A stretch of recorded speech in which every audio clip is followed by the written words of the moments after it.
Good morning. Right now, we're definitely off to a really nice start. We're going to kick things off on the Zachem and the Lever connector. Quiet, I will say, light traffic at this point. Nothing major taking place too, which is great news. Eventually, we'll start to get a little bit busier. Already starting to see some pockets of traffic, of course, especially as you're headed inside the O'Neill Tunnel. So an extra few minutes will definitely help. But again, nothing too major at this point. A little bit further away to Somerville, Medford, all of those areas will eventually start to pick up. And same situation on the expressway. We're getting a look right by Columbia Road. So yes, has definitely started to fill in. Freeport Street a little bit further back will be the same. If you're in the opposite direction, though, heading towards Braintree Split, right now that commute is amazing.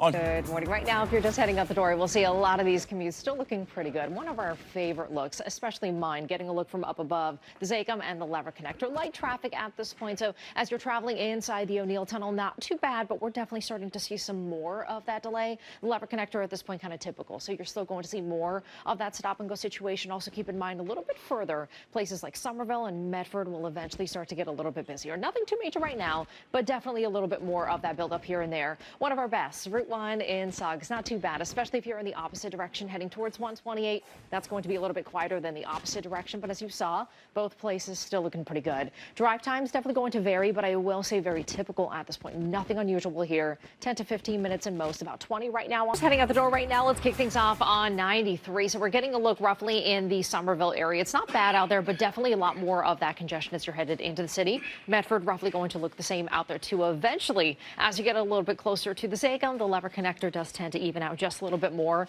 making your way onto the expressway, roughly the same thing. But keep in mind, as you're headed into the Boston area from the expressway, as you're traveling inside the O'Neill Tunnel, you will have some residual delays out there. It doesn't look like too much, but still definitely a little bit of an impact. We did have an earlier crash that has since cleared, so we're just kind of in recovery mode at this point. As you're traveling in the opposite direction, we'll be a little bit more congested right by Mass Ave. Once you get past that, though, the rest of that commute shaping up really nicely. And as I mentioned, too, on the expressway, already starting to see, again, some more of that buildup as you're headed into the city. More of that stop and go right by the gas tank. As you get closer to Columbia Road, it will look exactly the same. Further away behind us, right by Freeport Street and even further back to Furnace Brook Parkway, not as bad. And we'll say both directions, too, right at the Braintree Split. Pretty decent. Heading towards that area is moving really nicely as well. So these are your drive times heading into the city. About 20 to 30 minutes in most places, roughly about 20 or so on the Pike. If you're traveling in Alston and Brighton, that's a decent one.